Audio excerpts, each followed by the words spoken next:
Gadag breaking news. Gadag ಜಿಲ್ಲೆಯ ಲಕ್ಕುಂಡಿಯಲ್ಲಿ ನಡೆಯುತ್ತಿರುವ ಉತ್ಖನನ. ಇಂದು 8ನೇ ದಿನದ ಉತ್ಖನನ ಕಾಮಗಾರಿ. ಪುರಾತತ್ವ ಇಲಾಖೆ, ಜಿಲ್ಲಾಡಳಿತ, ಲಕ್ಕುಂಡಿ ಪಾರಂಪರಿಕ ಅಭಿವೃದ್ಧಿ ಪ್ರಾಧಿಕಾರ ನೇತೃತ್ವದಲ್ಲಿ ನಡೆಯುತ್ತಿರುವ ಉತ್ಖನನ. ಕಳೆದ 7 ದಿನಗಳಿಂದ ಅನೇಕ ಪ್ರಾಚ್ಯ ಅವಶೇಷಗಳು ಪತ್ತೆಯಾಗಿದ್ದು, ಇಂದು ಸಹ ಅನೇಕ ಅವಶೇಷಗಳು ಸಿಗುವ ನಿರೀಕ್ಷೆ. 35 ಜನ ಕಾರ್ಮಿಕರಿಂದ ಉತ್ಖನನ ಕಾಮಗಾರಿ. ಭೂಮಿ ಅಗತ್ಯಂತೆಲ್ಲ ಅನೇಕ ಅವಶೇಷಗಳು ಸಿಗುವ ಸಾಧ್ಯತೆ. ಇಂದು 8ನೇ ದಿನದ ಉತ್ಖನನ ಕಾರ್ಯ. 8 ಅಡಿಯವರೆಗೂ ಅಗೆದ ಕಾರ್ಮಿಕರು. ಇಂದು ಸ್ಥಳಕ್ಕೆ ಕಾರ್ಮಿಕ ಸಂಘದ ಅಧ್ಯಕ್ಷರು ಅಶ್ವಥ್ ಟಿ ಮರೇಗೌಡರು ಆಗಮನ. ಕಾರ್ಮಿಕರಿಗೆ ಯಾವುದೇ ರೀತಿಯ ಸೌಕರ್ಯ ನೀಡಿಲ್ಲ. ಜೊತೆಗೆ ಕಾರ್ಮಿಕರಿಗೆ ಶೂ, ಹ್ಯಾಂಡ್ ಗ್ಲೌಸ್ ನೀಡಬೇಕು. ಇದು ಯಾವುದರ ಬಗ್ಗೆ ಸರ್ಕಾರ ನೋಡುತ್ತಿಲ್ಲ, ಕೇವಲ ನಿಧಿ ಹಿಂದೆ ಬಿದ್ದಿದೆ ಅಂತ ಕಿಡಿಕಾರಿದ ರಾಜ್ಯಾಧ್ಯಕ್ಷ. ಹಾಗೂ ಇಂದು ಉತ್ಖನನ ಸಮಯದಲ್ಲಿ ಪುರಾತನ ಕಬ್ಬಿಣದ ಗುಂಡೊಂದು ಸಿಕ್ಕಿದ್ದು, ಅದನ್ನು ಪುರಾತತ್ವ ಇಲಾಖೆ ಅಧಿಕಾರಿಗಳು ಪರಿಶೀಲನೆಗೆ ತಮ್ಮ ವಶಕ್ಕೆ ಪಡೆದಿದ್ದಾರೆ. ಇದನ್ನು ನೋಡಿದರೆ ಇನ್ನು ಬೇರೆ ಬೇರೆ ವಸ್ತುಗಳು ಸಿಗುವ ಸಾಧ್ಯತೆ ಹೆಚ್ಚಾಗಿ ಕಂಡುಬರುತ್ತಿದೆ. ಕ್ಯಾಮರಾಮನ್ ಜಗದೀಶ್ ಜೊತೆ ಅಶೋಕ್ ಹೋಗಾರ್, NKS TV4 ಗದಗ. ನಾವು ಇಲ್ಲೇ ಒಂದು ಕಪ್ಪದ ಗುಡ್ಡಕ್ಕೆ ಭೇಟಿ ಕೊಡಕ್ಕೆ ಬಂದಿದ್ದೆ. ಮೊನ್ನೆಲ್ಲ ತಾವೆಲ್ಲ ಸುದ್ದಿವಾಹಿನಿಯಲ್ಲಿ ಪ್ರಸಾರ ಮಾಡಿದ್ದನ್ನ ನಾನು ನೋಡಿದ್ದೆ. ಹಾಗಾಗಿ ಲಕ್ಕುಂಡಿ ಹತ್ತಿರ ಇದೆ ಅಂತೇಳಿ ಇಲ್ಲಿ ಬಂದೆ. ನಾನು ನೋಡೋದಕ್ಕೆ ಬಂದೆ. ಬಂದಂಥ ಸಂದರ್ಭದಲ್ಲಿ ನಮ್ಮ ಕಾರ್ಮಿಕರಿಗೆ ಯಾವುದೋ ಸುರಕ್ಷತೆ ಇಲ್ಲ.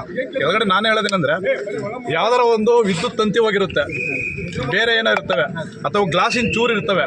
ಅವ್ರಿಗೆ ಯಾವುದೇ ಒಂದು ಸೇಫ್ಟಿ ಶೂಗಳಿಲ್ಲ, ಹ್ಯಾಂಡ್ ಗ್ಲೌಸ್ ಇಲ್ಲ. ಅದಕ್ಕೆ ಆರೆಕೋಲ್ಗೆಲ್ಲ ಏನದು ಸ್ಲೀವ್ ಹಾಕಬೇಕು. ಆ ಸ್ಲೀವ್ಗಳು ಹಾಕಿಲ್ಲ.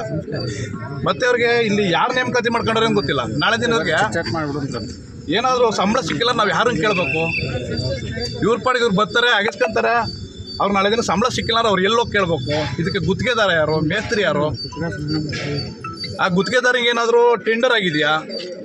ಇಷ್ಟು ಜನ ಕಾರ್ಮಿಕರು, ನಾವು ಇಷ್ಟು ಒಂದು ದಿನಕ್ಕೆ ಇಷ್ಟು ಪಾವತಿ ಮಾಡ್ತೀವಿ, ಈ ಸಮಯದಿಂದ ಈ ಸಮಯಕ್ಕೆ ಮಾಡಬೇಕು, ನಮ್ಗೆ ಇಷ್ಟು ಜನ ಕಾರ್ಮಿಕರು ಈ ಕೆಲಸಕ್ಕೆ ಬೇಕಾಗಿದೆ ಅಂತ ಏನಾದರೂ ನೇಮಕಾತಿ ಮಾಡ್ಕೊಂಡಾರ? ಸರ್ ಇಲ್ಲಿ ನೋಡಿ, ಒಂದು ಅಗ್ರಿಮೆಂಟ್ ಏನಾದರೂ ಆಗಿದೆಯಾ? ತಮ್ಮ ಹೆಸರು ಸರ್? ಅಶ್ವಥ್ ಮರಿಗೌಡ ಅಂತೇಳಿ, ನೆರವು ಕಟ್ಟಡ ಮತ್ತು ಅಸಂಘಟಿತ ಕಾರ್ಮಿಕರ ಸಂಘ, ಬೆಂಗಳೂರಿಂದ ಸಂಸ್ಥಾಪಕ ರಾಜ್ಯಾಧ್ಯಕ್ಷರು. 33 ಜನ ಇದ್ದಾರೆ ನೋಡ್ರಿ. ಕನಿಷ್ಠ 10 ಜನದ ಮೇಲಿದ್ರೆ ಗುತ್ತಿಗೆದಾರ ಅಡಿಯಲ್ಲಿ ಕೆಲಸ ಮಾಡ್ಬೇಕು ಅಂತ ಇರುತ್ತೆ. ನೀವು ನೋಡಿದ್ರೆ ಇಲ್ಲಿ ಯಾರು ಮೇಸ್ತ್ರಿ ಅಂತ ಗೊತ್ತಿಲ್ಲ. ನಿಮ್ಗೆ ಏನಾದ್ರು ಲೆಟರ್ ಕೊಟ್ಟಾರ ಇಷ್ಟು ಜನ ಕರ್ಕೊಂಬನ್ನಿ ಅಂತೇಳಿ? ಸೂಪರ್ವೈಸರ್ ರೀ, ಶರಣು ಗೋಗ್ಯಾರ ಅವ್ರು ಬಂದು ಲೇಬರ್ ಕರ್ಕೊಂಡು. ಅಲ್ಲ, ಇವ್ರು ಸಂಬಳ ಕೊಟ್ಟಿಲ್ಲ, ನಾಳೆ ಹೊಣೆಗಾರ ಯಾರು? ಹಲೋ,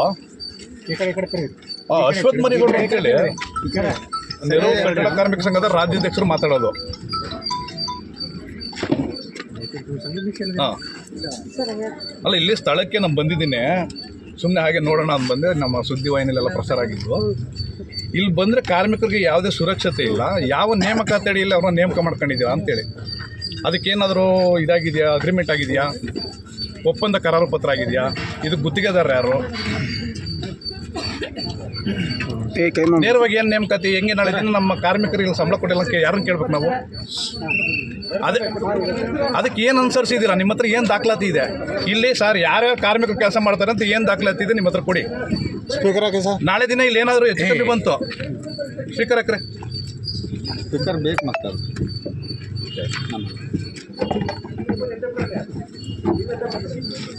ಸರ್, ನಿಧಿ ಸಿಗ್ತದೆ ಅಂತೇಳಿ ಅಗೀತಾ ಇದ್ದಾರೆ. ಈ ವಿಚಾರವಾಗಿ ನಾನು ಇಲ್ಲಿ ಸ್ಥಳವಾಗಿ ಬೇರೆ ಒಂದು ಕಪ್ಪದ ಗುಡ್ಡಕ್ಕೆ ಪ್ರವಾಸದ ಭೇಟಿಗೆ ಬಂದಿದ್ದೆ. ಹತ್ತಿರದಲ್ಲಿರ್ತಕ್ಕಂಥ ಲಕ್ಕುಂಡಿ ಹಾಗೆ ಭೇಟಿ ಕೊಟ್ಟವಾಗ ನಾನು ಬಂದಿದ್ದೆ. ಇಲ್ಲಿ ಬಂದು ನೋಡಿದಂಥ ಸಂದರ್ಭದಲ್ಲಿ ಸುಮಾರು 30ಕ್ಕಿಂತ ಹೆಚ್ಚು ಕಾರ್ಮಿಕರು ಇಲ್ಲಿ ನಮ್ಮ ಕಟ್ಟಡ ಇತರ ಕಾಮಗಾರಿ ಅಡಿಯಲ್ಲಿ ಬರ್ತಕ್ಕಂಥ ಕಾರ್ಮಿಕರು ಕೆಲಸ ಮಾಡ್ತಾ ಇದ್ದಾರೆ. ಇವ್ರಿಗೆ ಯಾವುದೇ ರೀತಿ ಸುರಕ್ಷತೆ ಇಲ್ಲ.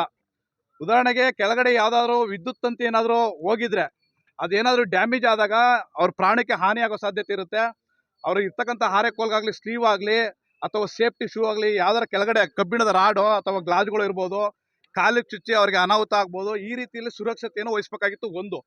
ಎರಡನೇದು, ಅವ್ರಿಗೆ ನಿಗದಿತ ವೇತನ ಎಷ್ಟು ಅಂತ ಇಲ್ಲಿ ಯಾರು ನಮ್ಮ ಗಮನಕ್ಕೆ ತರ್ತಾ ಇಲ್ಲ. ನಾಳೆ ದಿನ ಅವ್ರಿಗೇನಾದರೂ ಸಂಬಳ ಬಂದಿಲ್ಲ ಅಂದರೆ ಅದಕ್ಕೆ ಜವಾಬ್ದಾರಿ ಯಾರು? ಅವ್ರಿಗೆ ಹೆಚ್ಚು ಕಮ್ಮಿ ಆದರೆ ಜವಾಬ್ದಾರಿ ಯಾರು? ಕನಿಷ್ಠ 10 ಜನದ ಮೇಲಿದ್ರೆ ಅವ್ರು ಒಂದು ಗುತ್ತಿಗೆದಾರರ ಅಡಿಯಲ್ಲಿ ಒಂದು ಅಗ್ರಿಮೆಂಟನ್ನು ಮಾಡಿ ನೇಮಕಾತಿ ಮಾಡ್ಕೊಳ್ಬೇಕಾಗುತ್ತೆ. ಇವಾಗ ಆಯುಕ್ತರಿಗೂ ಕೂಡ ಕರೆ ಮಾಡಿ ಮಾತಾಡಿದ್ವಿ. ಅವ್ರಿಗೆ ಒಂದು ಅರ್ಧ ಗಂಟೆಯಲ್ಲಿ ಇಲ್ಲಿ ಬಂದು ತಮ್ಮ ಗಮನಕ್ಕೆ ಏನೇನು ದಾಖಲಾತಿ ಇದೆ ಕೊಡ್ತೀವಿ ಅಂತ ಹೇಳಿದಾರೆ. ಅವ್ರು ಬರ್ತಕ್ಕಂಥ ಕಾದು ಅವ್ರ ಹತ್ರ ಏನು ದಾಖಲಾತಿ ಇದೆ ನೋಡಿ, ಆಮೇಲೆ ನಾವು ಅವ್ರನ್ನ ಪ್ರಶ್ನೆ ಮಾಡೋದು ಕೆಲಸ ಮಾಡೋದು. ಅಶ್ವಥ್ ಟಿ ಮರಿಗೌಡರು ಅಂತೇಳಿ, ನೆರವು ಕಟ್ಟಡ ಮತ್ತು ಅಸಂಘಟಿತ ಕಾರ್ಮಿಕರ ಸಂಘದ ಸಂಸ್ಥಾಪಕ ರಾಜ್ಯಾಧ್ಯಕ್ಷರು, ಬೆಂಗಳೂರಿನಿಂದ ಬಂದಿದ್ದೀನಿ. ಅಲ್ಲಿ ಈಗೇನು ಸುರಕ್ಷತೆ ಅಂದ್ರೆ ಯಾವ ಥರ ಸರ್? ಅವ್ರಿಗೆ ಹ್ಯಾಂಡ್ ಗ್ಲೌಸ್ ಇರಬೇಕಾಗುತ್ತೆ. ಒಂದು ಆರೆಕೋಲ್ ಏನಾದ್ರು ಕಬ್ಬಿಣದ ರಾಡಲ್ಲಿ ಆರೆಕೋಲ್ ಇದು ಮಾಡಬೇಕಾದ್ರೆ ಅದಕ್ಕೆ ಸ್ಲೀವ್ ಹಾಕೊಬೇಕು, ಮತ್ತು ಕಾಲಿಗೆ ಸೇಫ್ಟಿ ಶೂ ಹಾಕಬೇಕು. ಮತ್ತು ಸತತವಾಗಿ 8 ದಿನದಿಂದ ನೀವು ಕೆಲಸ ಮಾಡ್ತಾ ಇದ್ದಾರೆ. ಬೇರೆಯವರೆಲ್ಲ ನೋಡ್ತಾ ಇದ್ದೀನಿ, ಅವ್ರು ಡೈರೆಕ್ಟರ್ ಥರ ಟೋಪಿಗಳಲ್ಲಿ ಹಾಕ್ಕೊಂಡು ಗ್ಲಾಸ್ ಹಾಕ್ಕೊಂಡು ಆರಾಮಾಗೆ ಮೇಲುಸ್ತುವಾರಿಗಳು ಇದ್ದಾರೆ. ನಮ್ಮ ಕಾರ್ಮಿಕರು ಬಿಸಿಲಲ್ಲಿ ವಿಶ್ರಾಂತಿ ನಿಲ್ದಂಗೆ ಕೆಲಸ ಮಾಡ್ತಾ ಇದ್ದಾರೆ. ಅವ್ರಿಗೆ ಇಷ್ಟು ಅಗಲದಲ್ಲೇ ಇರೋದ್ರಿಂದ, ಇಷ್ಟು ಅಂತರ ಅಂತ ಇಷ್ಟೇ ಇರೋದ್ರಿಂದ ಒಂದು ಸಾಮ್ಯಾನದ ವ್ಯವಸ್ಥೆ ಮಾಡ್ಕೊಡ್ಬೋದಿತ್ತು.